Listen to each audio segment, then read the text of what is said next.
دسمبر میں ابھی جو دسمبر لاسٹ ایئر کا 2012 تو مجھے شرف حاصل ہوا کہ حضرت کے ساتھ میں نے عمرے کی حضور تاج شریعہ کے ساتھ.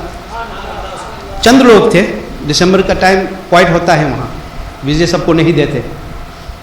اس میں ہم لوگوں کو ویزا ملا. میں اپنے بچوں کے ساتھ گیا تھا مدینہ شریف اور حضرت کے ساتھ ہم لوگوں نے عمرے کی. میں نے یہ بات دیکھی کہ اللہ نے ان کو اتنی مقبولیت عطا فرمائی, اللہ نے انہیں اتنی مقبولیت عطا فرمایا کہ میں دیکھتے ہی پریشان رہا کہ ہم لوگ طواف کر رہے تھے کعبہ معظمہ, اور طواف کرتے ہوئے طواف کے بعد جو ہے حضور تاج الشریعہ نے اشارہ کیا کہ حضرت حجر اسود چومنا چاہ رہے, حجر اسود کا بوسہ لینا چاہ رہے. تو حضرت ویل چیئر میں تھے اور اس وقت طواف میں کافی بھیڑ تھا کعبہ معظمہ کے قریب.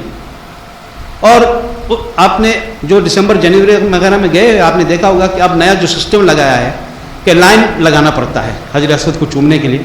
ایک طرف سے لائن دوسری طرف تک, لیڈیز کا ایک لائن ہوتا, مینس کا ایک لائن ہوتا. تو دونوں طرف سے بھیڑ تھا لائن اور ادھر لوگ طواف کر رہے. حضرت نے یہ اپنے خیال ظاہر کیا کہ حجر اسود چومنا چاہ رہے. تو ویل چیئر حضرت کے سمجھ لو, حجر اسود کو سمجھ لو کہ وہی دیوار پہ ہے اس طرف سے, اور اتنے پہ آ کے حضرت کی ویل چیئر کو کھڑا کیا. حضرت ویل چیئر میں بیٹھے رہے اور کراؤڈ تو ایسے طواف کرتے ہوئے چل رہے تھے. میں نے یہ بات اپنی آنکھوں سے دیکھا کہ حضور تاج الشریعہ قبلہ بس اپنے گلاسز اتارے ایسے کے اور کھڑے ہوئے, بس کھڑے ہوئے. کھڑے ہوتے ہی میں اس وقت اب تک میں سمجھ نہیں پا رہا ہوں کہ ہوا تو کیا ہوا. حضرت بس کھڑے ہوئے اور دونوں سے طرف سے راستہ بالکل خالی. یہ نہیں کہ کسی اور کی سنی سنائی بات پہ, میں بھی گواہ ہوں. وہاں جو چند لوگ تھے, میرے بچے بھی تھے اس وقت اور میرے وائف بھی تھی.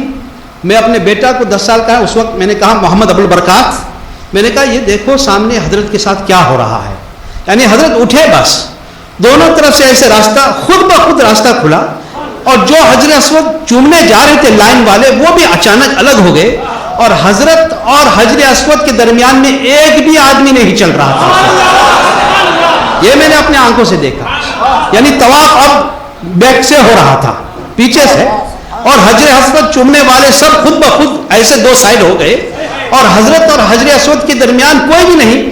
حضرت اکیلے چل کے جا کے حجر اسود کو چومے, اور پولیس بھی دو اس طرف دو اس طرف, خود بخود حضرت حجر اسود چومے, اور چوم کے جس وقت آ کے چیئر میں بیٹھے بس بھیڑ پھر شروع, اسی وقت کراؤڈ پھر شروع.